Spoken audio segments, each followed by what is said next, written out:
Team lineup from both of the teams, starting obviously with the team on the left, Bigatron Alpha, Key, Max, Matt, Repo, and Renbo.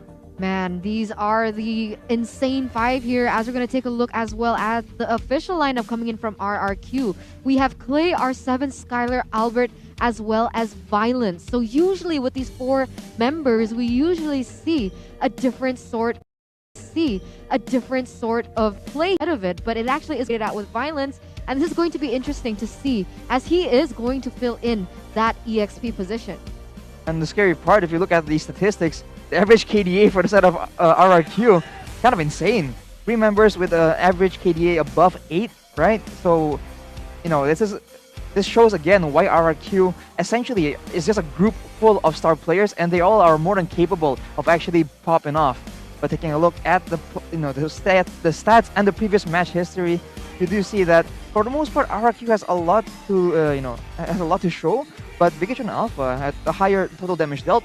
That shows, I guess, that they are actually a lot more comfortable playing into the late game. What I find funny is that usually when we look at the most bans and most picks from each team, we don't normally see this Kadita on anyone else except Aura Fire. But this season, Bigatron Alpha has really adopted this Kadita in that position. So it's going to be interesting to see if Bigatron Alpha, they want to go for that once again in their next matchup against RRQ Hoshi. Man, you know, if it wasn't for the Johnson being banned every single time, it would be right beside of that Kadita, because this playstyle, I suppose, the Java Drift coming in from Bigatron Alpha is such an interesting strat. We've technically seen the Johnson played in the MPL back in Season 7 by Ahmad from Alter Ego, but literally ever since, it's only been Bigatron Alpha, and this time, Season 9, it feels like they've refined it. But now it's time to take a look at the ways to victory. How do they take the victory against the King of Kings? Ways to victory obviously presented to you by the Samsung Galaxy A series. Johnson and Sicilian being the key, these are two heroes that Bigatron has been able to put to very, very good use, especially if they want to stall towards that late game. The Johnson can stall, and the Sicilian can be that huge source of damage in the late game. Don't let Albert farm easily, because of course it's Albert. He always gets high GPM. If they can shut him down, that'll be massive. Be careful with R7's rotation and flanking. Every single team going up against RRQ has always been wary about this fact. Pressure RRQ's gold laner, but easier said than done because Skylar has been doing really well. If they can shut him down, maybe predict that he's going to be on the Beatrix, maybe they can actually formulate some kind of game plan that will be effective in shutting him down. And of course, finally, you can contest Albert's hero because Max actually has quite a similar hero pool compared to Albert.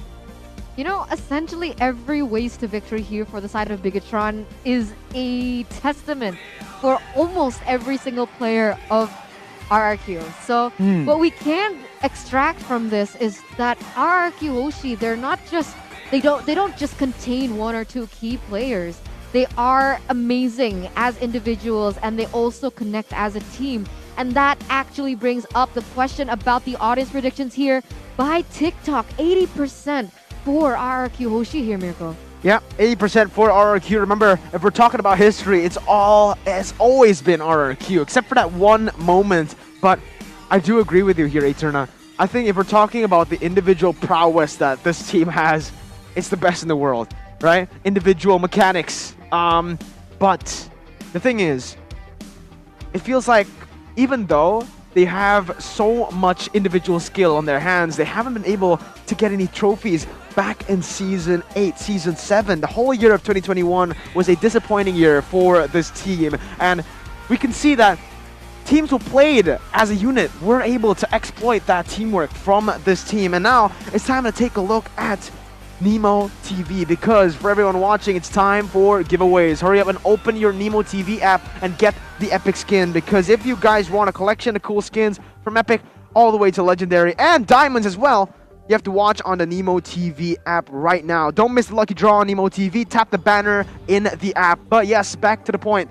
Blacklist International were able to exploit that teamwork, the coordination of RRQ Hoshi, Onyx Esports, and Onyx PH as well. I think it's going to be quite interesting to see, again, how they adapt to that, right? Because this is what happens when you get to high levels of game plan and execution. Because we both know, game plan-wise, Coach Phil and Coach Age, both very solid. Execution-wise, Bigatron and RRQ also both very solid. So what does it come down to? It comes down to the strategy, right? The tactics, the mind games, the reads both teams can make during the game, and what they can use to try and get an edge. You know, maybe they can see a tendency for one team to actually group up, they can exploit that. If they see a tendency for someone to maybe over-aggress or maybe go out of position, right? That is something they can use, and they have to look for these patterns and these opportunities during the course of the game. So it's always easier said than done, but that is what makes the game very exciting. The thing is here, Arashi, is that RRQ Hoshi, you said what they're bringing to the table, it needs to be exploited somehow, right, by Bigatron. But the problem is, RRQ Hoshi, they love to go for those distraction type of plays. I think I've seen that over and over in their gameplay. They make it seem like they're putting their focus on one side, but actually, they're actually trying to get something else in a different area. And that's going to be difficult for Bigatron Alpha, don't you think? Absolutely. That is why, I don't know, maybe Bigatron needs to predict that RRQ is going to do that, and then maybe formulate some kind of strategy. That will be on the shoulders of Coach Age for sure. But going down to the banning phase right now, Cecilian and Valentina already out of the game.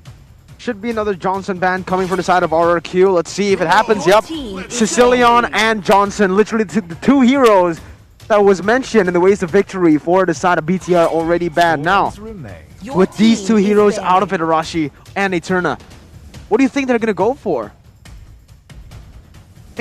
From their gameplay, Bigatron, if there is no Cecilian or Johnson, they like to go for the Aldo's pick for Max. So that actually might come through, but we're just going to have to see what happens. As it is, turns out it's going to be the Selena ban coming through for the side of RRQ now. Sir, what's your command? Selena has a lot of playmaking potential for sure, and Bigatron really enjoys that intel gameplay, right? They like using the Johnson to find information as well as he's drifting around.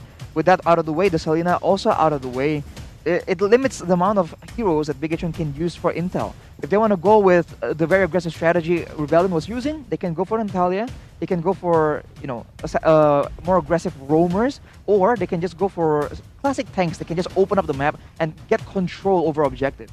Ling has been let go though here. RRQ Hoshi, will they go for the Ling pick for Albert here in the first phase? Or perhaps they might just go for something else. The Glue R7 still sitting at a 100% win rate. That was as well before the nerfs happened, alright? So we'll have to pay a close attention towards this Glue. Will R7 be able to bring the best out of the hero that has just been nerfed? Or will Bigatron Alpha be the team to exploit this out of RRQ? Now, they have the chance to pick up heroes. Will they want to pick up the Ling, the Paquito, maybe the Matilda as well for Key? They can go for the Yi, but honestly, we saw how the Yi played out yesterday. Very, very tough when the opponents know how to just dive in and cancel that real-world manipulation. Yeah, and I think going against a team like RRQ Hoshi, it is going to be very difficult. But with Bigatron now picking up this Cho as well as his Kufra, already securing heaps of CC here. So basically saying, you know, Albert, you know, go for it if you want to, but I'm going to choose Cho and I'm going to choose Kufra, who are really good and reliable heroes to be able to counter any assassin-related moves. But as I say, it actually is going to be the Hayabusa pickup here as well as that Yi. Yeah. Oh my god, the Hayabusa for Albert here. Well, the Hayabusa for Albert, but also the Yi for Clay. We've seen Clay play the Yi impeccably, right? Using the positioning for advantage. And with the team, again, we talk again about how Yi can do well if he doesn't get dove on, right? With so many people to focus on in RRQ, it opens a big window for Clay to actually play the Yi in a more proactive manner. Because if they want to go for the dive, cool, but at what cost, right? Because the members of RRQ, as we mentioned, they all are able to identify opportunities on their own and actually go for it if Bigatron focuses too much on the Yi. Oh, let's see. Bigatron Alpha, they already have two very good dive heroes. Another one right now for BTR. The Ling pickup. Still sitting at a 0% win rate after yesterday's loss against Aura Fire, but they're still confident that they'll be able to get the victory with the Ling on the hands of Max as we enter the second banning phase. I mean, when we take a look at it face value, the Ling does have a little bit of an edge in terms of its mobility for him to roam around the map and make plays. So if Matt can actually execute this in the perfect manner, I feel like he will be able to get an edge over the Hayabusa into the hands of Albert. But now as we're entering the second phase, Bigatron has opted for that 1-1 ban for the gold lane. But what I find interesting is why not ban out the Beatrix instead for Skylar? Well, from the looks of it, Hufra, Ling, and Cho, this is a very aggressive dive composition coming out from Bigatron Alpha. And so what is a good marksman that can actually counter that? 1-1. As Mirko would probably know, he probably has a lot to say about this. But RRQ with the smart ban as well, banning out the Yuzong, making sure that the Yiv is relatively safe. But instantly afterwards, Bigatron ban out the Beatrix as Eterna predicted.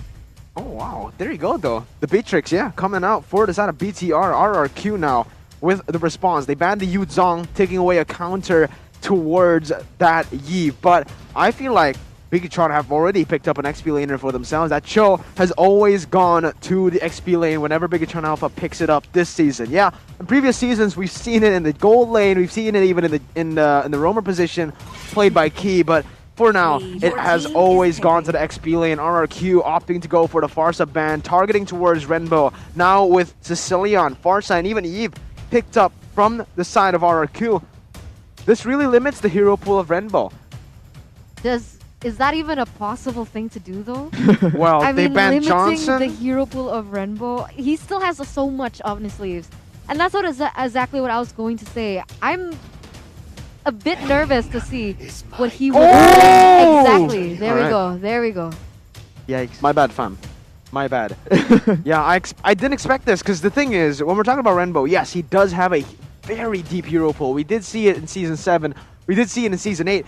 But Season 9, we've only seen success on Sicilian and Johnson. So yes, a deep hero pool, but not that much success coming out of like the games where he doesn't get the Sicilian, where he doesn't get the Johnson. So let's see if the Ferromis will work out. They are up against a Glue. So technically, it is a very, very good pick to counter all that damage reduction that the Split can bring to the game. But RRQ now with the two last picks, the gold lane and also the roamer. What will we see? I think a Ruby is going to be insanely good here for Violence. But for the gold lane, there you go. Oh, Koopa, not the Ruby though. It's an Edith. Wow, so Edith will be able to actually provide a very decent amount of of counter engage if they really need it with the dive composition from the side of Bigatron Alpha. And the Papa and Koopa will have a lot of pressure to apply onto the turrets. We've seen how effective the turret disassembly meta was in the previous match. And honestly, with a team as proactive as RRQ, I think there is no way they're gonna put it, they're not gonna use it to its full potential. But now Bigatron Alpha has one more hero they're able to actually pick up. This will actually make or break the the matchup, I think, because so far it really seems like Bigatron wants to go in deep, and they do have the altar from Paramis to actually facilitate that aggression. But what will be the extra bit of help? It will be Alice. Oh, dang. Alright, look at their composition. They are a full dive comp. Yeah. Like, they are not holding back, man. This is literally, it's just a dive comp. I don't think they have any plans to fall back for, like, with men. It's Ferromis putting up the altar and everyone diving. That's basically what the composition is meant to do here. They want to control neutral objectives. They want to get that early lead. Definitely. It's going to be very interesting as well as exciting to see how this all pans out into the Land of Dawn. And what I'd like to highlight is that Alice it's gonna take a while for her to scale, right? Especially against a pop-ball. Exactly. Yep. So how will that happen? How will that work? Will they be swapping lanes? Or what? I feel like that's the best case scenario. If they don't swap their lanes, Alice is going to get absolutely just stomped on in that gold lane. But enough speculation. Let's jump straight into the Land of Dawn for the last match of week number 2. RRQ Hoshi takes on Bigatron Alpha. Everyone spam the chat right now. Hashtag Viva RRQ or hashtag BTR win, as both of these teams will be going at it right here, right now. Man, I'm so excited to see what happens here. I haven't seen the Alice from Matt in quite a while, and I'd like to see how that pans out. And it turns out they won't be swapping lanes here, Miracle. It is actually still going to be Alice in the gold lane with that Popol and Koopa. So let's expect that Alice to be kind of hindered, especially in the early stages of the game. Well, Little Wanderer already going to be contested here. Key jumping onto Clay will be able to deal so much damage as the Earth Shadow will not connect. But look at that. He is going to be able to pull Clay back in, and that's first blood from Bigatron Alpha. pushing some damage all the way onto R7 as well, forcing him to use that regeneration. BTR already finding success with his dive comp. Yep, the composition from Bigatron is just quite strong in the early game, right? With the Kufra, with the Cho, and as well as Rainbow and the Paramis. It's just a lot of utility and a lot of damage as well. They're going to try and use it to its full potential. Before RRQ, I think, at level 4, I think they'll have a lot more options to use, a lot more options to explore afterwards. So before that, though, Bigatron will try and be as aggressive as possible. Yeah, we can totally see the aggression happening here. And turns out Rainbow on Faramis is annoying. So RRQ Hoshi, with this in mind, they do like to go for the objectives now instead of these skirmishes. So we're going to have to see how they will respond to the aggression that has been set up by the side of Bigatron Alpha. Yeah, we're looking at the bottom side as well here, Arashi. Popo and Koopa hasn't been able to zone Matt away, but what he has been able to do is shove the waves and get literally half of that turret gold already in the first minute of the game. That's not good, because if he actually is able to do that, he can go and swap lanes and even create more pressure on all the other lanes that they're kind of behind in. And I guess that's what they're trying to do, because they're so far behind in the mid side as well as the area around here. And now with that in mind, we can already see setups coming in from both teams. But when it comes down to it, I feel like Bigatron Alpha actually has the upper hand if they want to contest this neutral objective in that turtle. Yeah, neutral objective control definitely, I think, favors Bigatron Alpha. I think the big advantage for Bigatron Alpha is the fact that they have a more proactive engage, right? They have the Alice, they have the Ling and Kufra, and also the Cho, and actually the Faramis as well. So all of them have a very fast and aggressive engage, whereas the engage from RRQ Hoshi is relatively slow. Yeah, Key already jumping in. Hoover, Cyrus, oh my god, but it's going to be Repo finding the way the Dragon onto Clay right now. Everything just collapses here as that's going to be the Alter Pop. Top of the blade is going to be used. R7 running away with the split, but the damage comes in from Renbo. Will be able to bring the split back. Slam, pass as well on to Max, but R7 caught in the midst of it all, will be forced to back away. That is just a 1-for-0. Albert jumps in, goes in for the shadow kill as well. Will be distributed from the side of the Bigatron Alpha members, but only a 1-for-0 pickoff for now. What is really notable is that usually in those scenarios, Albert would go ham on the members of Bigatron Alpha, but because there's a Kufra in their midst, it's kind of more difficult as well. Exactly, as well as that. So RRQ Hoshi has to forced to not rely too much on Albert because the composition coming in from Bigatron Alpha basically counters them. But with that in mind, RRQ Hoshi, they don't want to and they don't decide to contest these objectives, and instead will leave it open but want to take something else here in the bottom side of the map. Oh, wait a minute though. Earthshatter will be able to connect. That's a lot of damage placed onto Key, forcing the flicker away. The Time's Revenge will be popped though. Not looking for a re-engage for now. Still just an 800 gold lead from BTR. I think what's interesting is that Rainbow actually walks in between Clay and Albert, and he will actually survive for a bit, but the altar is still there. He'll be able to clear the wave a bit. But as we are talking about the aggression here, I think Albert will be forced to play reactively, and on the other hand, Clay will be the one that's going to be looked to make that kind of proactive play, because he has a lot more flexibility in his positioning, and if he doesn't overextend too far in the front, he can actually be relatively safe while doing so. Alright, let's see this. Key jumps in with the Time's Revenge, will instantly be knocked off by the Earthshatter. Real world manipulation as well, instantly just bursts him down with Skylar, just wreaking havoc as well. That is a 1-for-0 pick. RRQ Hoshi have equalized in terms of kills, and it might just be them securing the tempo in this early stage. Right now, RRQ Hoshi, they're just looking for something basically because they can't contest the neutral objectives. They're looking for picks. So in a 3v2 situation, obviously that would favor RRQ Hoshi, and they did and were able to get that pick off. But with that in mind, Bigatron Alpha, how will they respond to this? We've seen the Ling rotate towards that bottom side, but maybe, just maybe, he's focusing on his farm because he wants to focus on the items that we see here. Right, speaking of the items though, Clay, with a very aggressive build, right? The cooldown boots and the enchanted talismans were already stacking a lot of cooldown reduction and mana, but not real any defensive stats. But here Key will be targeted. Yeah, they used all the resources for Key. Nothing much more from the side of BTR. They're not looking for trades anywhere on the board. That's just going to be a free trade, 1-for-0 for RRQ. Interesting development here in the 5th, almost 6th minute, as Victron Alpha Red team's instead turret has been are destroyed. starting to lack and fall behind the rotation patterns coming in from RRQ Hoshi, and they've even secured themselves. Oh, but wait a minute here, Renbo. Oh my god, Renbo's able to outplay them, and that's going to be the alter play. Skylar forced to flicker away. Max trying to chase, but it's going to be R7 looking for the kills onto Renbo. Alter will be brought back. That's going to be Repo using away on his dragon. Max finishing him off. Violence trying to run away now with R7 popping the split. Albert joining the fight, going in for Max. Shadow kill still available. Will be popped to get this kill, and the killing spree as well. Repo going to get knocked out. Earth Shatter not connecting onto Key, but it's going to be him popped in. Tyrant's Rage will be able to find 2. Renbo pops back up and gets a shutdown onto Albert, but it is still a very worth trade for the side of RRQ. In the end, Bigatron Alpha will be able to pick up the scraps remaining though.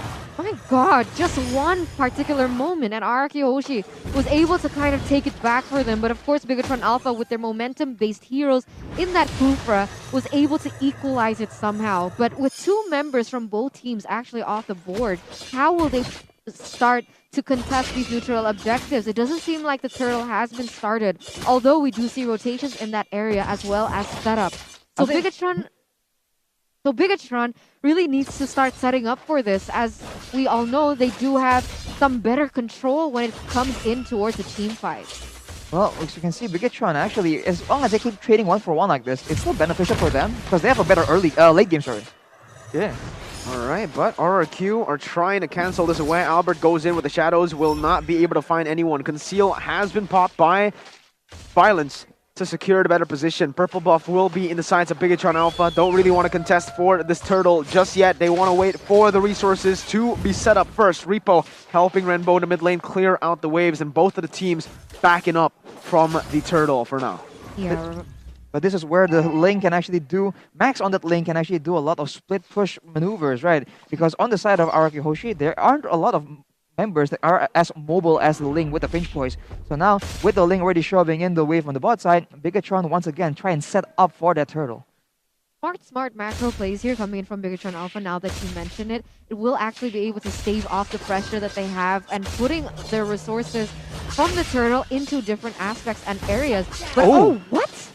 Yeah, Renbo gets picked off. Max will be able to get the neutral objective though, presented to you by the Samsung Galaxy A series. But another pick off towards Renbo. This is one of the things that is, I guess you can kind of say it, you can kind of call it a negative for the Faramis. You get picked off way too easily here. You're not really a tanky hero, but look at Key. He's able to get a pick off onto Violence, and that's going to be a pick off and a kill taken by BTR on the board. Looking for some sort of compensation here. That is definitely worth it for the side of Bigatron Alpha. And now, if you guys want to see this amazing match on the big screen, you can always check out Cinepolis, because when have you ever watched MPL in the theaters, guys? It's a huge opportunity for you. And also, Mobile Legends X Sanrio. Oh my god, Repo with the styles will be able to lock Albert down. It's going to be the quad shadow, but instant response by Max. Oh my god, Repo on this show has just been something special, man. The stun will be able to connect onto Renbo. It's only a bait as Key comes in for the backup, but man, what was that, Repo? It's so fast on that way, the dragon. Yeah, that is what we were talking about. When they have a lot more proactive crowd controls, they can engage the fights almost at will, whereas RRQ Hoshi need to wait for that very specific opportune moment. And right now, I think they're going to be forced to actually play S5, because if they split up with, into 2s or 3s, they can easily get engaged on by Bigatron Alpha. And every single one of the members of Bigatron can do that, So there isn't really one particular threat. Everyone is a threat for RRQ Hoshi right now. And they can also win in the split push department. Again, Renbo is going to get caught, pops the altar before he dies, and he will be able to dish some damage and even clear the waves. But I guess, again, this is what I said.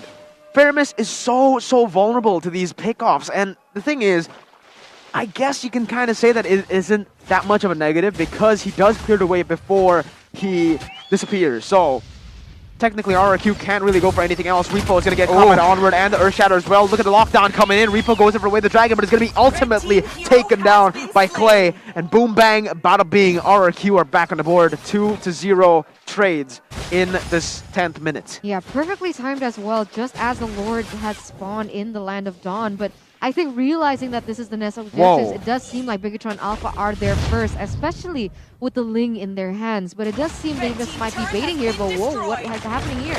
Renbo flickering away. Q looking for the Tyrant's Revenge. Not connecting. Max taking away the Little Wanderer before the enemy gets it. And Bigatron Alpha resetting. Skylar has been munching on the turret in the top side though. This might be a free turret once again. Tier 2 taken away. Skylar looking for the recalls. Let's see if this will be able to go through. It seems like it will.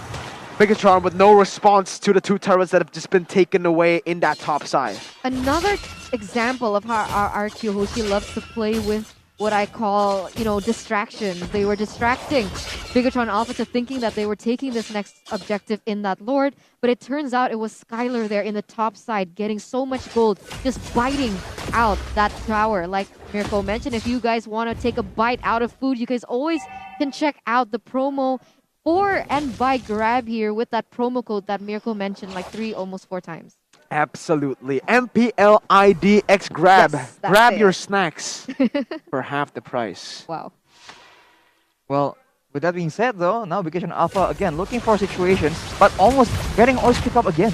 Oh, that was actually a lot of resources spent. Split has been popped. Skylar as well. Renbo gonna get caught. The altar has been placed. They are now looking for a re-engage. R7 gonna be able to slam, pass back to the team. R7 gets brought back as well, but the damage will not be enough to take him down. Renbo out for 10 more seconds. Araki Hoshi have the chance to set up for this enhanced Lord. What I wanted to ask Arashi is, since yesterday, we've seen a change of jungler emblems. Usually we do see the jungles use the Killing Spree emblem, but now we see more of jungle emblems.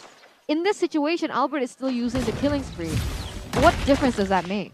Well, it allows you to be a lot more aggressive because you have a lot more outplay potential. But if you want to focus on farming, the jungle, there's some benefit in using the jungle emblem.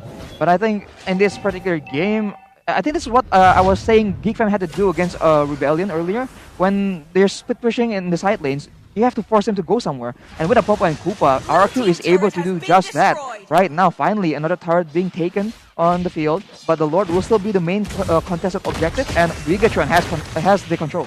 Yeah, Renbo jumping in onto 2 members right there. Will be able to deal so much damage. Max jumps in with the Fish Boys with the math as well. The twin buff comes in. Renbo has put the altar down as B gets taken down. He's now able to zone 2 members away. Albert, Skylar not in the fight. R7 caught in the bad situation right now, using the split, but Matt using the Flowing Blood as well. Both of these teams are playing this really well, but I feel like Bigatron Alpha were the ones to get a better trade there with the Roamer taken away. Now R7 is going to get locked down. Max jumping in with the Fish Boys. Reaper goes away the Dragon, locking Albert down and buying a lot more time. Devil's Blade is going to be using the bottom side and look for more kills on the board. Max gets it and goes for the Finch Boys as well. A double kill for Max.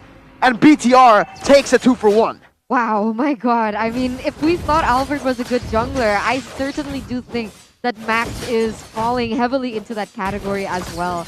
I mean, they did mention... Exactly, they mentioned in the interview that, Albert is the flashy jungler, but Max, he can do better. And this is exactly what he's trying to prove. And you can see the outplays, the macro, the efficiency coming in from Max is definitely insane. And with that in mind, they will actually be able to take this enhanced Lord, but maybe, just maybe, not without a fight here, Mirko. Let's see, it's going to be the Retribution battle. It's going to be Max not taking it. His twin takes it. Violence running away will be bursted down. The altar has been placed. And my, oh my, this is insane. His twin covered for him.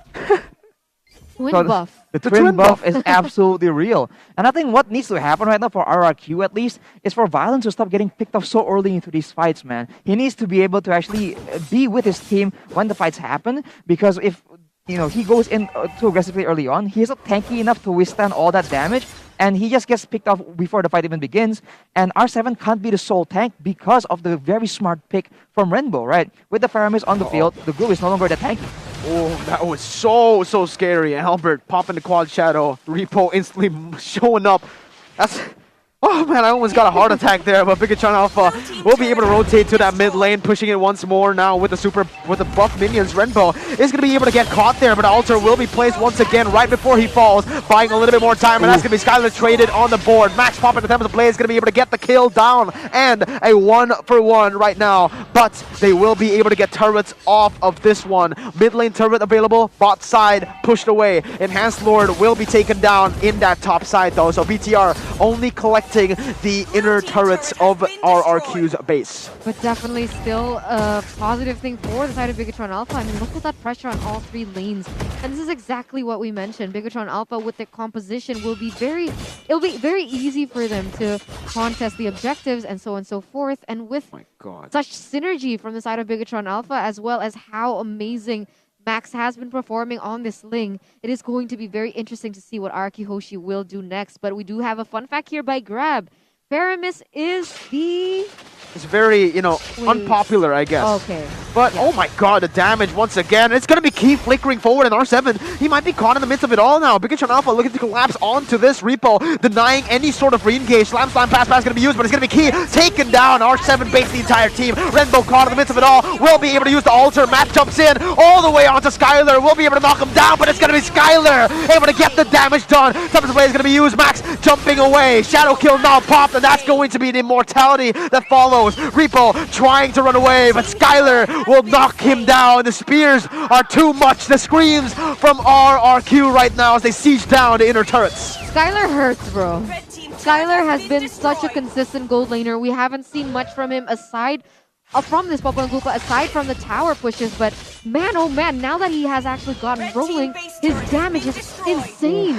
And that is the Popo and Koopa tower demolition strategy we've seen again and again. It is just so effective. If Bigatron Alpha lose a fight, they have to at least take him down. But this is the instant replay from the Samsung Galaxy A series. In the beginning, Renbo already used the bulk of his damage onto R7, so not a lot left, and Albert just waits for the right time, the right moment to go in, and afterwards, once the bulk of those AoE spells is expended from the side of Bigatron Alpha, RQ was just able to get the easy 1v3v3 essentially, right? Yeah, so like you mentioned, so long as Violence doesn't get picked off, you can see how impactful he can do with the Earth Shatter that he has, of course, in his arsenal. But now it seems like they are going to start contesting this Lord, Mirko. Let's see, Bigatron Alpha looking to contest this Lord. R7 will be able to bring Key back to the team. Instant onward to follow it up. It's going to be Renbo popping the Altar before anyone was taken down. Killing spree going to be popped. The Key is still alive due to the Altar. Max looking for a good pickoff. R7 using the slam, pass to knock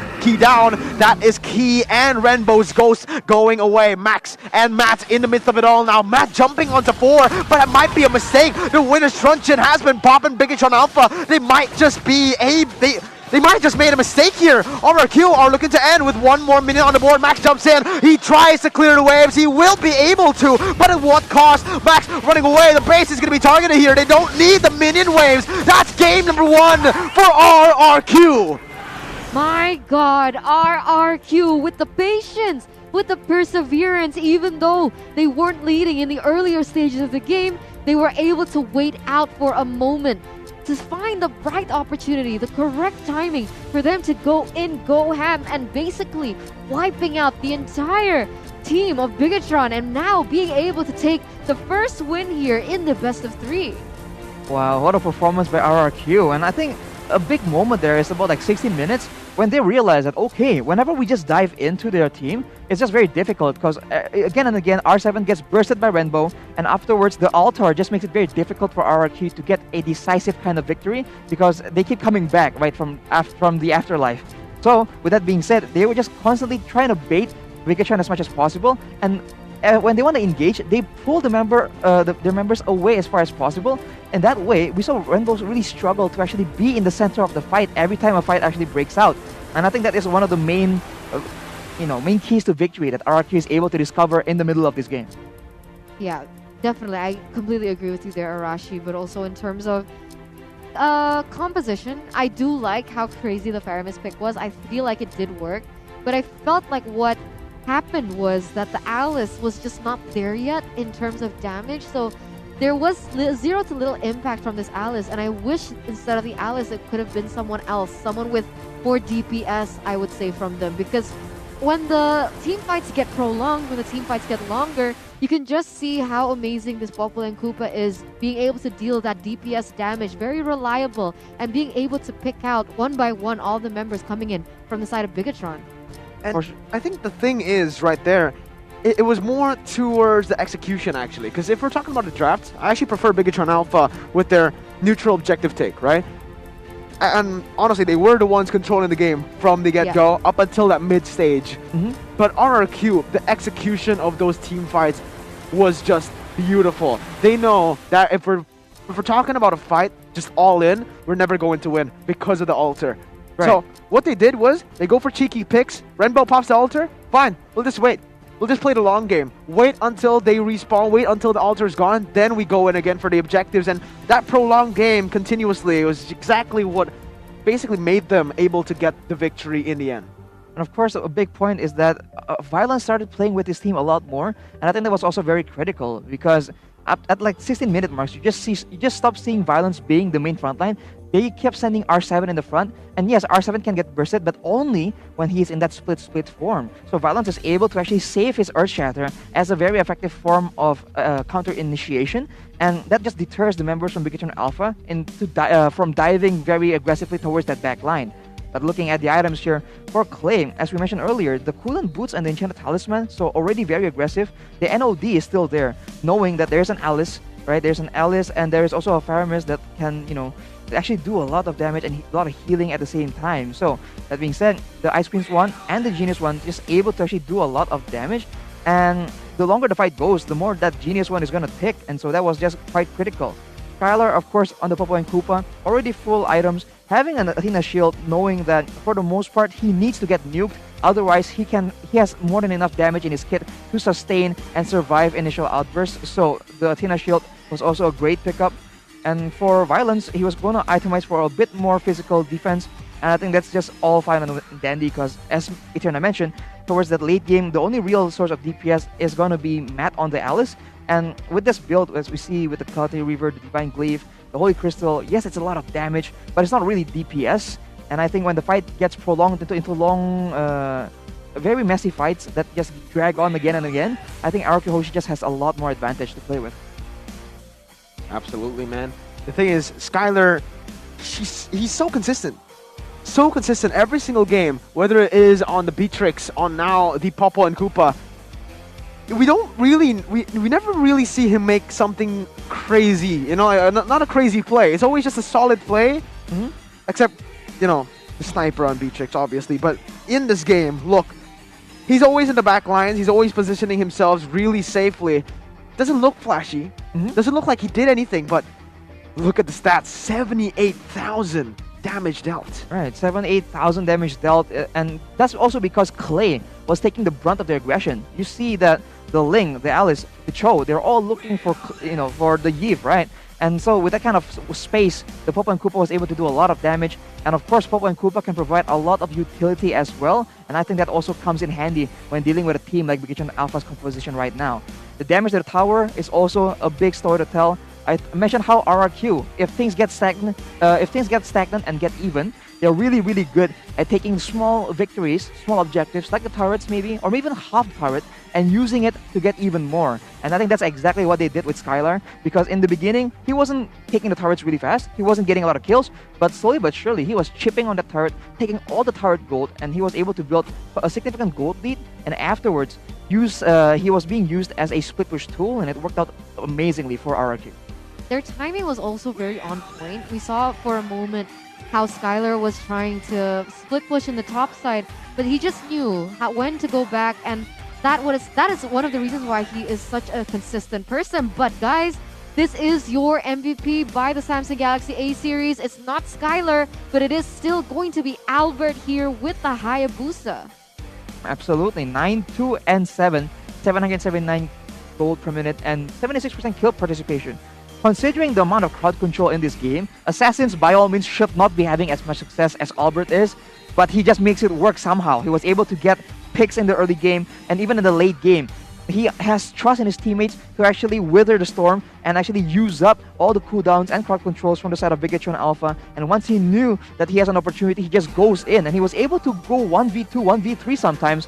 And that's just a stellar performance from Albert, as we've come to expect. This is just, yeah, honestly, like I thought with the Kufra pick and the Cho pick as well, it's going to halter Albert, because those are two heroes that really do counter the Hayabusa. But even with those two heroes, he still manages to perform, he still manages to get the MVP. And it's only fair that we now take a look at the highlights that this man has made for himself in game number 1. How was he able to do it, Arashi? Yep. MVP highlights right now. We're about to see, again, what exactly was Albert doing that gave him so much success. And this is presented to you by the Samsung Galaxy A series. And early on, as you can see, Rainbow, as Mirko mentioned again and again, not the tankiest members, especially with the items that Rainbow was building. So Albert was able to instantly go for him again and again, and he will be forced to use the altar instead of just picking off Rainbow. The fact that he is forcing Rainbow to use the altar prematurely is also very beneficial for his team, because then it won't be available for the rest of the members of Bigatron to take advantage of. And as you can see, once he uses his full skill rotation, he just waits on the sideline, and once he sees a great opportunity, he just goes for it, and it's just such good decision making. There's not much to say about it. Yeah, honestly, like, look at this, alright? So, basically, we did mention this in game, Eterna, you did mention this. Max already performing at a very high level, very efficient. But I can't help but say that when we're looking at Albert, we're looking at best of both worlds. Flashy, yes. Efficiency as well. Absolutely. That was insane, his positioning, when he went in, when he went back, the gold lead shifting to the side of RRQ, and they're finally saving it up until the end was just beautiful, just like you can do with your money with Livin' by Mandiri. Ladies and gentlemen, let's download Livin' by Mandiri to get a special promo right now. Always check on MPL Indonesia to get the latest information for all you Livin' by Mandiri users. Yeah, wow. Just an exceptional performance by RRQ Hoshi. Like we keep mentioning, they are a new version of RRQ Hoshi, a more decisive, really on point, clean cut victory decision making as well. So it's, oh man, how do you exploit this, guys? That's the negative though about Bigatron Alpha's composition. They're so one-dimensional. They need to be 3D because Sinopolis ID in the big screen, they have 3D as well, 100%, right? First in Indonesia, esports tournament on the big screen. Watch MPL Indonesia with sharp images and 7.1 all around you audio. Only at Sinopolis Cinemas, Mexico's largest cinema chain. Invite your friends to buy tickets at www.sinopolis.co.id. Follow at Sinopolis ID as well for information on the latest movies showing. Oh, still speechless. Arashi, please Multidimensional. answer the question that It's too one-dimensional. You agree, right? I'm not quite sure, man. I mean, in this game, right, it seems that they're going for a pick-off composition, but whenever they go for that pick-off composition, we saw the violence on the Edith again and again, trying to make plays, right? And it wasn't working out. So what did they do? All right, this isn't working. Let's try something else. The composition that they have right now is just so flexible that, all right, if you can't go forward, let's try and fight going backwards. And that is exactly what they did. And despite not like, looking like it's going to work out, it's just due to the teamwork, right? Due to the synergy between the teams, I think it's just so good. Speaking of synergy, you guys will need to get synergy as well if you want to play competitively, obviously, and go ahead then on to Lita. If you're having a hard time finding friends to game with, just download Lita and find your gaming friends. The pretty and the pro, you can find them all there. I can find them on Lita, and I have found them on Lita. That's how I met Arashi. Aww, that's so cute. I see. I wasn't ready for that. Oh, he's blushing. How can you tell we're wearing masks? I can. The mask just turns red. Exactly. Wow. That's some extreme blushing. For some reason, yeah. But going back to that previous game, towards the second game now. I feel like Bigatron were a solid team. Obviously. I didn't think that they made major mistakes either. So in order to be able to get this dub and prevent that mindset that RRQ is the kryptonite of Bigatron, what can they do? Well, honestly, I think they did really well already in game number 1. Like Exactly. the draft was sensational. I love it. Even though it was one-dimensional, they were only looking for these all-in fights. I feel like that's the way to do it. That's the way to go. You need to be creative. You need to look for these crazy game plans if you want to take down RRQ Hoshi. But I feel like their execution got a little bit lazy in the later stages of the game. Notice how every time Bigatron Alpha won those team fights, they always started off with Renbo going first. Renbo falling first, and Key always ready to follow up. So when Renbo goes in front and pops the altar, everyone tries to kill Renbo first. With that, Key goes in and locks them down for Max and the others to just literally dive in to those members. That's literally every single victory that Bigatron Alpha got in that game. Every team fight win, it was all with that blueprint, but they didn't follow through with that. Key in the last few fights was the one who went in first, opening up the map, and instantly we can see the difference. Renbo popping that altar, but Key having no resources left to go in. And credit again to RRQ, because I feel like I agree with you. At I think 15 minutes, at 15 minutes, you can see that Bigatron were starting to lose a bit of steam and their momentum. And I think that's because, again, due to, as you mentioned, how differently they were playing the fights, but also due to the high tempo that RRQ forces on people. And every time it gets to that late game, you see RRQ make very quick decisions, right? Instantly going for objectives, instantly going for fights, instantly going for split pushes, right? So that just allows them to actually get the upper hand, get a bit of initiative ahead of Bigatron Alpha. And so they're always stuck trying to react. And when you try to react, you lose out on the setup. And RRQ with that superior setup is able to actually get a lot more picks. And once they got one pick, they don't just settle and say, okay, it's fine, we got one pick, it's good enough. No, they keep going for more. And with Yeef, with a Papa and Koopa, the catch potential is just massive. And they were able to use that completely to actually catch members of Bigatron one by one, and I think that was the main key towards that late game. But I think it just comes down, as you mentioned, Mirko, to how, I wouldn't say lazy, but how disorganized the fights become for Bigatron in that late game. Well, let's see if Bigatron Alpha will go for a different route here in game number 2, still opting to go for the second pick here this time around. RRQ and Bigatron Alpha back in the draft. RRQ going for the exact same, literally, exact same bands, Sicilian and Johnson. Sicilian, Johnson, now the Valentina, as well as a Lancelot, has been banned away from the side of Bigatron as well.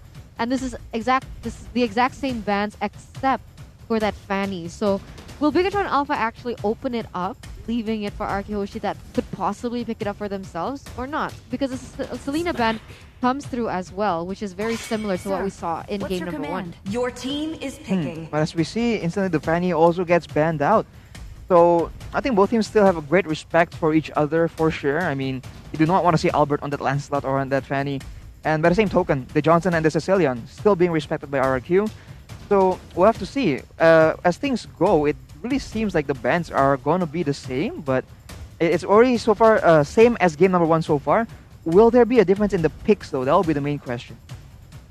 Okay, if we pick up the pattern from game number 1, it is RRQ choosing the glue first. Your But team is picking. already some differences here. RRQ Hoshi has actually taken away Repo's Cho from Bigatron. So already some spice. We can feel the respect coming in from RRQ Hoshi as well, knowing that Repo on this Cho was a great and very impactful playmaker when it came down to pickoffs.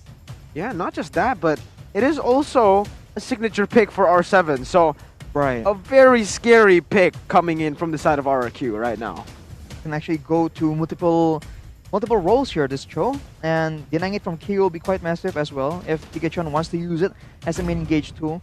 But right now the Yeev is open, the glue is open, a lot of the purple meta heroes are still up for the taking. It will be the Koopa actually, but along with that is the Esmeralda from Bigatron Alpha.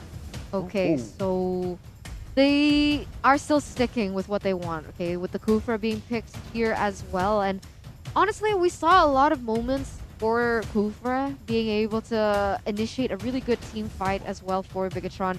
And with the Esmeralda as well being picked up for themselves, this also denies a lot of heroes from the side of RRQ Hoshi and limiting that possibility. Well, let's take a look at the other chances here. RRQ Hoshi, do they want to go for the Ling now that the Kufra has been picked up? They did go for the Hayabusa while the Kufra was picked up earlier on. Let's see. Yves Your team and Beatrix actually. Whoa. So not going for the jungler first here, but actually opting to go for the Beatrix. Again, Skylar's favorite hero, 7th time. This is gonna be the 7th time he's playing this hero. My god. Man, with Skylar on the Beatrix, his comfort pick, the high ground coming in from Argihoshi right now is insane, as well as the CP coming in from the Cho, as well as the real world manipulation. If Bigatron want to jump in, it's a hit or miss, okay? They need to be able to land it on the Yves, or it's going to be very difficult to disengage from the team fight that they would possibly try to initiate, and that needs to be very, very centralized on. And now with the Popo and Koopa coming into play as well, we've seen Beatrix usually gets bullied by the Popo and Koopa, but when it's in the hands of Skylar, that rarely happens, to be honest. He's never lost the laning phase, I feel like, on this Beatrix so far. Yeah, he's a very adept at playing that Beatrix and actually finding ways to outplay their opponents, trying to shut him down. But with Bigatron having a Popo and Koopa and a Kufra, that is a lot of crowd control if they want to make sure that they get Skylar under his turret. So that'll be something that can be done by Bigatron Alpha. So the question is for RRQ, are they gonna opt for more aggressive crowd control or more defensive crowd control? Because they do have two very strong, very very effective backline members right now. And Bigatron needs someone to be able to penetrate that backline, don't you think, Miracle? They do. They really do. Like at this point right now, they only have technically they have the Kufra and Esmeralda. They can do it, but I don't think it's reliable enough to dive onto the Yves. I feel like going for something like the Hayabusa would work here for the side of Bigatron Alpha. Just, going backwards, going to that back line, poking a little bit is going to be good already. Just forcing Clay to position himself properly in these fights as well as the Beatrix. But if we're looking at Bigatron Alpha right now, they're more concerned about Albert's heroes than they are about theirs, alright? Yi Sun Shin already banned away. Right now we're seeing 3 jungle bans. Will we see another from the side of BTR, maybe taking away the Ling? Or will they let it slide because they already have a Kufra? Well, I think that it's quite interesting. Are they, assuming that Albert won't be playing Assassins because they have Kufra? Apparently not. But the Yi Sun Shin also has been banned out. So hero pool, again, as we mentioned, Hayabusa is still available for Albert. And he was, again, the MVP in the previous game. But actually, RRQ will be the ones to ban it out. Possibly because they predict Max is going to attempt to take it. Oh, but another signature hero will come through here. Max on the Paquito. Still sitting at a very, very high win rate. This is their most picked hero from the side of BTR. Wow. Paquito. Okay, now RRQ Hoshi with what Bigatron has opted to go for. What will they be going for now? They are still... Because we don't know, is this Cho going to be a roamer or an EXP laner? It's still such a huge flex pick from the side of RRQ Hoshi. But we will go in a few seconds. Okay, so the glue has been picked up as well as that Roger. Oh. Alright. Oh man, the last time we saw the Roger, it was at M3 and he got a Savage. I'm just saying. The last time he played, he got a Savage on this Roger. And it's finally showing up again here against Bigatron Alpha. And honestly, if we're talking about the Roger Paquito matchup, I favor the Roger because he's just way more flexible. He can go for that range to dodge away from the abilities from the side of Paquito. And also, he can jump in. If we're talking about brawls, Roger rarely loses. And now it's time for Bigatron Alpha to wrap up their draft. They have one more slot. That's for Renbo in the mid lane. It is going to be the Faramis again. If it doesn't work the first time, we'll try it the second time. Let's see. Last I heard, third time's the charm, not second time. So looking kind of sketchy. I mean, it is going to be very useful to go up against the glue yet again. In the previous game, we see it quite effectively. But right now, their team composition isn't as aggressive in a sense. They have an Esmeralda and they have the Popo and Koopa for extra catch. But will that be enough though? For RRQ right now, if they let glue be the main tank and who takes that damage, I think they're still able to actually withstand the early aggression. And if they don't get picked up instantly, I think RRQ yet again can do the same thing they did in game number 1. I have to agree with you there, Arashi. I feel like Bigatron, they had a really big upper edge in the earlier stages of the game because their composition was more for, they had a lot of pickoff potential is what I'm trying to say, right? But with the current set that they're bringing to us now, I don't see how they will be able to pull off what they did in the first game. But guys, we're just going straight into the portal here for the second game. Will this be RRQ Hoshi taking it 2-0 like they usually do? Or will Bigatron be able to force this on RRQ, forcing a game number 3? We'll have to see indeed. I think it will come down to the execution yet again. Because as Mirko mentioned, in game number 1, it's not as if they were losing completely. They had control in the early game. It just came down to the late game moments that RRQ is able to capitalize on. So in this game, considering that they do not have a lot of peel, right? They have Cho and they have Glue. Those are their 2 main sources of crowd control, right? As far as stuns and immobilizers go. So I think they need to actually be a lot more careful. Because if they don't stop a Paquito or a Faramis from diving to that back line, that could be fatal. Yeah, I do understand that type of situation here, but we're just gonna have to see what happens. 60 seconds to the next turtle. And honestly, if RRQ Hoshi, they want to go for team fights, I feel like they do have an upper hand. But interestingly enough, we can already see Violence actually rotating and babysitting Skylar here in the top lane. So Skylar is usually a very independent gold laner, but now that Violence has started to put some interest in that area, it's quite interesting for me to see. I think considering, again, a Kufra and a Popo and Kufa is what Skylar is up against, there needs to be some respect given, right? There must be some kind of backup, some kind of security for Skylar to be able to at least get through the earlier levels, and maybe later on, they'll leave him to do his independent laning as always. Yeah, so far still very passive playing here by both teams. RRQ Hoshi, they're looking for a pickoff for sure, but they don't want to overcommit into anything just yet. A little different to what we saw in yesterday, in the match before this, but they might be looking for something here to set up for this next turtle, Mirko. Absolutely, it's going to be the turtle spawning in, as you can see from the turtle cam, presented to you by the Samsung Galaxy A series. Renbo trying to clear the mid wave first, get to level 4, get that altar right before the turtle spawns. Bigatron Alpha already first onto this. R7 looking for the opening right now. It's going to be Violence jumping onto. Whoa, my God! The turtle was stolen away. The altar will be popped in. Split going to be used to bring Max back, and that's going to be Albert wreaking havoc to the backside. Max looking for more on the board. Knockout strike connecting, and Renbo picking up one in turn, but the turtle was taken not by Albert, not by Max or Matt. It was Cho, man, the roamer. It was actually taken by the Cho, so from the side of RRQ Hoshi here, and that is a really good trade for them, being able to take that objective early on the stages. And this is exactly what we were talking about in terms of composition.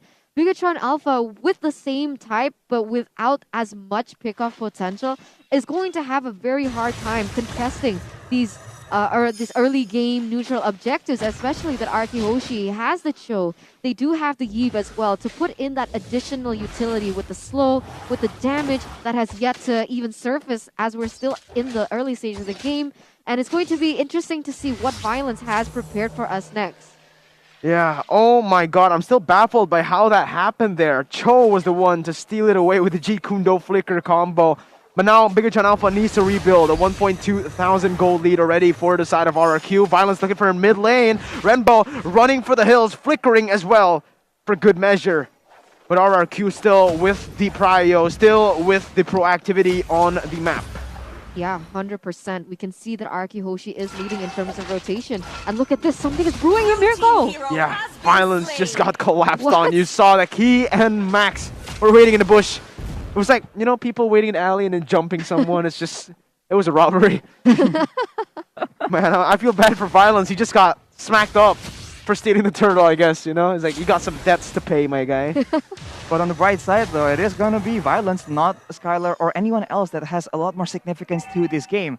With the turtle now spawning, Albert and the rest of RRQ seems to be conversing on that location, but they like to actually go for fights before the actual objective, so I think they're going to try and engage on something before they get this turtle. Well, let's see. RRQ Hoshi and Bigatron Alpha both circling around the turtle. Key holding the bush into the mid lane. It's going to be slam, pass, forcing him to use the Tyrant's Revenge defensively. Both teams backing up. R7 going, hitting, starting the turtle as Renbo clears the mid wave. And so far, they actually have been able to actually nullify the threat of the Popo and Kufa. But again, Matt on the Popo and Koopa has been able to actually secure the third gold, and that's reminiscent of the previous game. Although, when the game gets longer here, RRQ Hoshi still has the better front-to-back composition. Bigatron Alpha resetting now, Arashi, and it is the Popo and Koopa actually munching down the turret in that top side. Beatrix still nowhere to be found. Keith looking for a pick onto Albert, just a little bit short onto that one, but it is the turret taken away in that top side. RRQ instantly returns towards the turtle, looking for a play. Falling Simon going to be able to connect onto two members. Clay not getting the position to pop in the real world manipulation. Albert losing out on the damage compared to Repo, as Max is here hitting onto the turtle, will be able to get it, and that's going to be him getting taken down onto the altar. Actually, he was right outside of it, so he won't respawn here. Key looking for the challenge revenge onto R7. Violence get to Zikundo, but it's already the bouncing ball in the time space. Going to be able to connect onto R7. Split has been popped. Skyler dealing some damage, but ultimately unable to get the kill onto Key. A good trade for the side of BTR. Now the members of RRQ Hoshi are relatively healthy, and they have the chance to actually make a play for any objectives, including the jungle creeps of the side of Bigatron Alpha. So now they're trying to get whatever they can, but so far, I think they're just gonna go back to the default and look for something else afterwards. Repo now looks to be all alone, but no, Key's right there to follow it up. Albert is going to be knocked down under the turret. Renbo follows it up, but in the bottom side though, it's going to be Matt. Kick back to the team. Violence will be able to get taken down instead. Renbo pops the altar for good measure, but will be able to flicker out of the real world manipulation. A very good response to the proactivity of RRQ from BTR. And I think it's pretty good from side RRQ as well, because again, despite how it looks, it's still gonna be violence. Although, if he gets picked off a bit too many times, he's gonna be very, very squishy in that late game, and that is not the way to go when you're up against Paramis, Popo and Koopa, Pakito, right? In that mid game especially, Pakito is gonna be able to actually one-shot the Cho if violence doesn't actually, pay attention to his items. Whew. Sorry, so intense here in game number 2. It's been the gold lead has actually been going back and forth from RRQ to Bigatron. Repo going in for some damage onto Violence. This looks to be a collapse for the side of RRQ up top. Key now trying to look for the response right now, but the Falling Simon will be used to go onto 3 members. Still able to tackle away. Renbo joins in the fight right now. Still has the altar. Will be able to pop it right before Repo. And Renbo pops away. The way the Dragon Violence combo will be able to get the pick off onto Max now. And look at Albert. He's going to go in for the Lycan Pounce once more. Renbo is able to dish out some damage to zone him away. But man, oh man, this is not a good fight for the side of BTR. They need to be very, very careful. Violence already sandwiching them and might be able to force another fight. Key going for the Silence Revenge, but Zikundo connecting on the 2 members. Skyler going for the snipe, is going to be able to connect onto Repo. Albert, will he go for the Lycan Bounce? Real world manipulation is right there to finish off Matt and Key. Actually, just Key there, as Matt actually fell in the bottom side. Yeah, he got solo killed by R7, I think, in the middle of all that. So again, what the heck is going on? RRQ pushing the tempo really, really hard right now, knowing that they just had a huge swing in momentum. They're able to actually have control over the map, and they're gonna punish Bigatron for trying to actually claim that kind of control back. They won on literally every side of the map. Yeah, it's interesting to see what has happened here over the past few minutes. It's already 8 minutes right now, and we can already see some differences in items here, actually. Looking at R7, right, he has the Oracle, so he doesn't even have a lot of physical defense, and he was able to 1v1 Matt, who already has the Blade of Despair. So that is already confusing to say the least. But Clay, again, standard with the cooldown boots. This is a build that he really enjoys building, and the Ice Queen's one already to actually delay any kind of dive from the side of Bigatron Alpha, or better yet, just catch them off guard when they're actually in the middle of their rotation. All right, Yeah, I mean, when it comes down to team fights, RRQ Hoshi, they definitely know what to do, and the composition that they're bringing to the table definitely supports that. And you can see the dominance from RRQ Hoshi right now, being able to now try and bait Bigatron Alpha from where they are situated in with this turtle, and this is gonna be a huge one, I feel, Mirko. Yeah, Albert already starting this off, half HP of the Lord taken away, as Bigatron Alpha struggle to look for something on the map. R7 is going to get taken, knocked up, but the split instantly right now, and that's going to be Violence picked up right before the fight even starts. Key as well. Both of the roamers taken down. Matt trying to cut away, but the real world manipulation will be able to lock them down on side of the altar. Max gets a pick off, but what is the cost of this? Double kill picked up, a triple kill picked up for Albert as he looks for more. Max, will he be able to look for the trade? He goes in onto Clay, finds one, but a maniac for Albert. Not just yet though, because that was a killing spree for Skyler. He stole it from Albert, man! No! It's a triple So kill by close. Nemo TV. So close, but wow, Albert, he really knows the in and outs of his heroes. And we've seen this time and time again. Albert, when he gets rolling with the heroes that he's comfortable with, is able to do so much. And you can see how all the other team members from RRQ Hoshi are able to pave the way for that. Of course, especially not whoever just stole that Maniac. Of course. I think the big point there is also that before the fight began, it looks like Violence got picked off. But at the same time, there is a lot of damage and skills used onto Violence when the fight has already begun on the other side, further up on the map. So RRQ Hoshi take that advantage, use it as well as possible, and they're able to actually secure an almost Maniac for Albert. But of course, with that Lord secured for them as well, they have a Yves, they have a Beatrix as well. Once they start sieging the towers, they're gonna do a lot of damage here, and I'm not sure what Bigatron can do to stop it. If they really want to, they are going to be forced to actually get a big engage Rainbow? yet again, but that's going to be a bit too risky. Look at Renbo. He's just strolling. He's strolling through the map. He's walking. He's going on an adventure. Yeah, he's going on an adventure, man. But unfortunately, that really won't amount to anything. I think he was looking for the boss, but Violence will be able to get the Jikundo combo only onto Key. Oh my god! A quarter of health left on Matt's health bar, as Skylar is just so lethal on this hero. Oh my god, RRQ Hoshi. They might be able to end here in the 12th minute with the Lord still marching down that top side. Max using the knockout strike to zone away the minions. Key popping the Tyrant's Revenge, but ultimately not going to be able to pop it to anyone. Violence looking for the opening. Goes in for the Sikundo to zone in the members of Bigatron Alpha as they look to clear the Lord. Every turret is looking to be sieged by RRQ. Skylar looking to snipe. Only connecting on to Repo. I think if that connected on Renbo, that might be the kill. Yeah, unfortunately, they couldn't get a bit more out of it. They weren't able to get that middle as well as that bottom inhibitor turret. But I might stand corrected. Yeah, Key is going to be caught in the real world manipulation. Renbo in the sides, trying to look for some damage, but Albert instantly with the response. Alter not even going to be placed. RRQ don't give him the satisfaction of getting the Alter down and dealing some more damage. Skylar just such a nuisance once more on this Beatrix, able to zone away the members as that is base turret number 2 taken down. If you're stuck inside your base against RRQ with Clay on the Yves and Skylar on the Beatrix, you're in for an awful time. What was that? With only one Lord, they were able to get one turret, but afterwards, they just stood there, and slowly but surely, you saw Skylar chip away at the turret using the sniper, and during the downtimes, go for snipes with the ultimate as well. So it's just very difficult for Bigatron Alpha right now. RRQ Hoshi has full control, and they need to make something happen, and I think it has to be Key. Anyone else will be too slow. RRQ Hoshi will be able to react to a Popping Koopa, to Max on the Paquito as well. Key needs to make a huge play for any of this to work out, but at this point, with a 7.5k gold discrepancy, I'm not quite sure if that is a feasible option.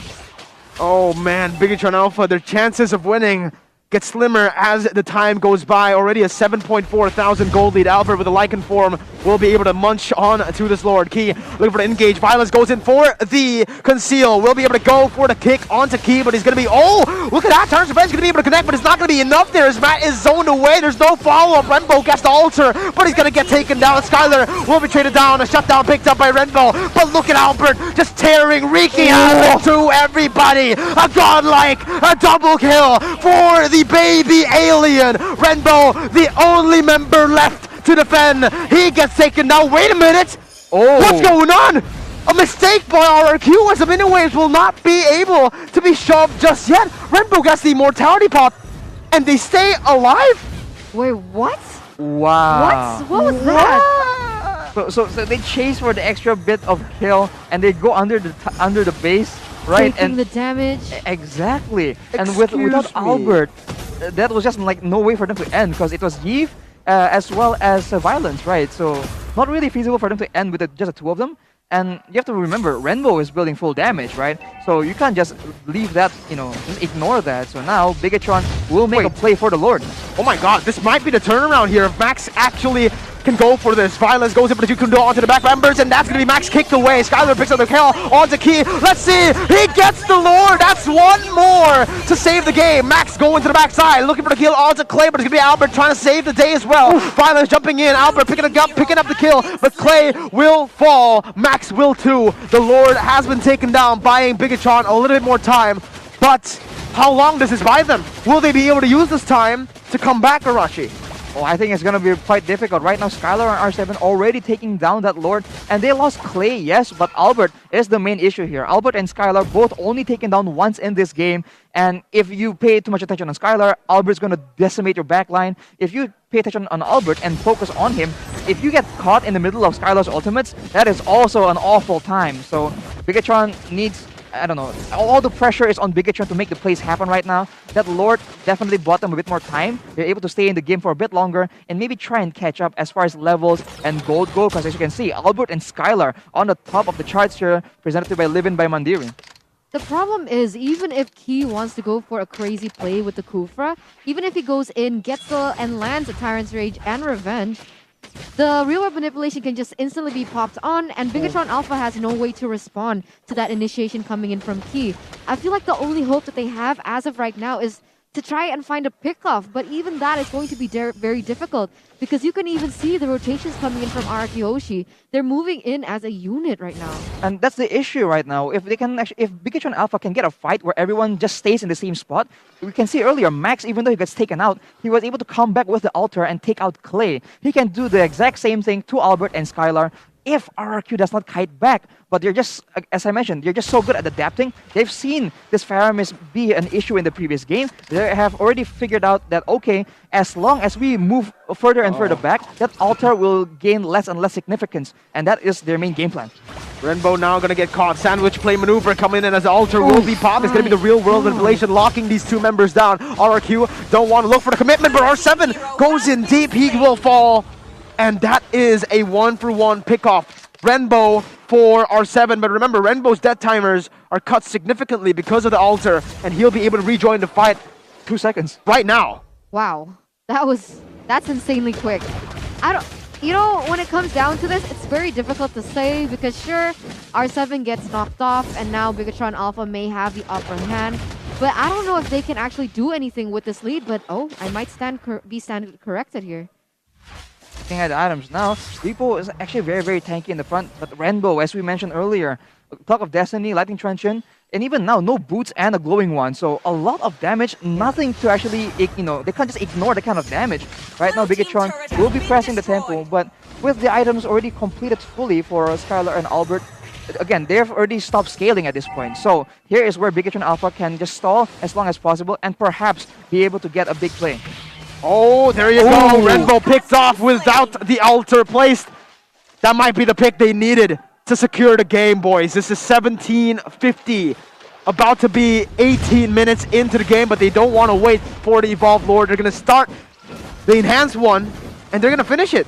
Wait, are they going to finish it? Do they want to go for the Evolved one? Seems like they're still buying their time. Yeah, they want to go for the Evolved Lord, resetting it. A little bit of a miscalculation, waiting for that Evolved Lord, and there you go. Uncontested Evolved Lord for RRQ. Man, this is going to be very difficult to defend from. The problem is, even if they want to try and defend this Bigatron Alpha, they lack the high ground that Araki Hoshi so immensely has. I mean, with Skylar on the Beatrix has it. They do have the real world manipulation coming in from Clay on that Eve as well. So when they go for this, it's very difficult for Bigatron Alpha to look for a pick. What, Esmeralda goes in with the Falling Star Moon, for example. If she can't land it on the important players, the issue is Repo will have a very difficult time getting out of that real world manipulation as well, because of how big that slow is. So whatever happens here, it's gonna take Bigatron Alpha a miracle, to be honest, at the stage. Oh no, Rainbow gets solo killed, and there you go, the hopes and dreams of Bigatron Alpha slowly fading away. Max getting taken down as well. Bigatron Alpha have lost 2 before the Lord even comes and manages to stay into the base. Repo, Falling Star Moon to get away. Key gets taken down, a double kill, and that will be the game in 19 minutes. RRQ with a clean sweep. Another very strong showing from the side of RRQ Hoshi. Being able to take this 2-0, guys. It's an insane play, and honestly, Violent stepping into the midst, he did show moments of faltering, but it was very fast for him to adapt and recollect himself and actually have a really good impact on the team. Yeah, I'm not sure if that's a team effort, honestly. I think it most likely is, but again, RRQ is just so good at actually identifying what is going wrong with their game plan and fixing it snap just right like that, you know? It didn't take any time at all. It takes maybe, 2 fights at most? And after that, the third fight, completely different. Even if they don't instantly get the best solution, they'll make adjustments at least, and that's what matters because eventually they will get it right. And with the mechanical skill that each player can bring to the table, RRQ is just so difficult to go up against. Insane. The adjustments made from RRQ, the mistakes as well from Bigatron Alpha. I feel like if they wanted to gamble, they shouldn't have gambled in that bottom side Rainbow. They should have gambled in that mid lane as well. They should have gambled in that Lord fight, that evolved Lord. That's the right gamble because you can still try to steal it away. Yeah, and the interesting part is like right there, Max also had a chance to actually pick off Beatrix. So by all means, Bigatron was still making plays. You know, they were still trying things out. It's just that RRQ just seems ready for it. You know, I don't know whether it's just forewarning from the coach or it is just the huge amount of experience among all 5 players. But they just always seem kind of ready. It's just I don't often see RRQ surprised by anything. Oh man, that is a hard pill to swallow. A team that started off not losing a single match will go 0-2 here in week 2 of MPLID Season 9. I'm sorry, Mirko. I feel quite sad for Bigatron. I mean, they've worked so hard. Gotta be. And it turns out, if you take the Sicilian, if you take the Johnson away from them, it doesn't seem like it comes up for anything. Well, anyways, it's time to take a look at what the RRQ players have to say right now as we are going to hand it over to the hosts. I think there are a lot of questions to be asked here about how they performed against Bigatron Alpha. We can see right now on screen the faces of disappointment, I feel like, coming into week number 2 with all eyes set on them as one of the strongest teams. A disappointing end to the second week, going 0-2. Yeah, that must be frustrating for them for sure, because it doesn't look like it's a strat they just randomly were trying out. For sure, they've experimented with this strat before. They've tried it out, experimented, and made sure that they ironed out all the issues with it. And now putting it to the test against RRQ, it didn't work out. That's gotta be so hard to deal with, man. Oof. Oh man, well, it's time to take a look at the interview. Hosts, it is time to go for this talk, I guess, with one of the members of RRQ, Hoshi. Let's go. Let's see what they have to say.